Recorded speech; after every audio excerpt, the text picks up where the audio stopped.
Hello, hello. This is Rasheem of the Counter Narrative, and we are here with the Black LGBT After Show. We had a really good show with Brian, as well as Dejanay, and everybody in the chat was so live, had really good questions and really good conversation. Sometimes I wish I wasn't on the show so that I could be on the side just chatting. But that was really fun. So right now I'm just leaving it open for anybody who wants to jump in for the after show and maybe discuss more. I know Brian said he might be able to stick around and answer some questions, so I'll get him on since he's going to have to jet.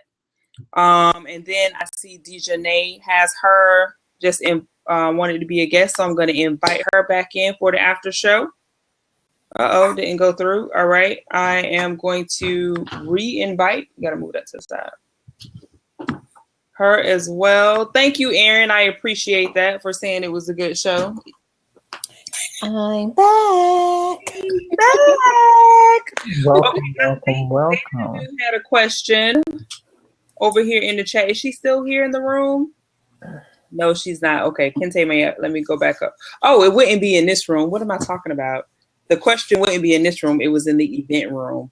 Anybody have any other questions for our guests? I know that there was some questions around Black Lives Matter and LGBT. I think Xanadu asked the question of something along the lines of, I'm paraphrasing, why should Black Lives Matter get involved with gay issues? And she also asked the question of the people who were shot by police, how many of them were gay? Thank you. We have gay black people. I mean, no, not to be rude. I'm not trying to be rude. I'm not trying to be silly. All seriousness, we have gay black people. That's why Black Lives Matter should care about Queer Lives Matter. I think so. Your point is that she's trying to say we need to care about. You're trying to say we need to care about everything. Yes, right. Not just the straight black men who are dying, but we need to also care about the gay black men who are dying. Is your point? Yes, and the trans women and everybody else that are dying. Because gay black men are black. Right. They're still black. Now, one of the things that Steph just said is because when the police pull up, all they care about is that you are black and that you are a threat, right? They don't know necessarily your sexual orientation. I think one of the things, too, that deserves to be said is the emphasis on caring about or including sexual orientation in the conversation is that there are things that are happening to Black LGBT that we are not hearing about in the movement. We are not hearing about Black transgender women who are being assaulted or attacked or that, or even we're not even hearing.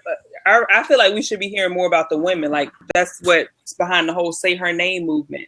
All of these women who are being attacked, brutalized, killed, Black women by the police, and we don't hear about that in the mainstream movement. So I think except for Corinne Gaines, who, remember, she's crazy.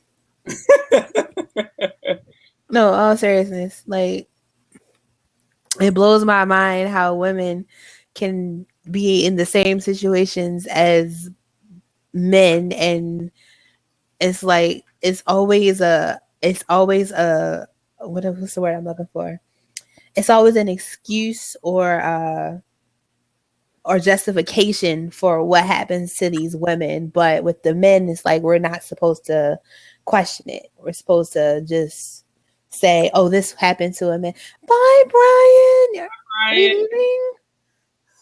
Yeah, I gotta run. I was in the middle of moving, so I gotta finish moving. Thank you so much for having me, Rasheem. When you do the second segment, I would love to be back. Listen, I'm going to email you within this week, definitely. Okay. All right. Sounds good. Right. Nate, it's been a pleasure. To everyone, thank you so much. Bye, Brian. And then there were two. But yeah, it's always a justification. Like that's what really, like, I didn't want to speak on it early on, but that's what really blew my mind as far as the Corinne Games situation was, you know, my personal feelings on the matter aside, one thing that I noticed is that because it was a woman, it was so many people like, well, what did she do?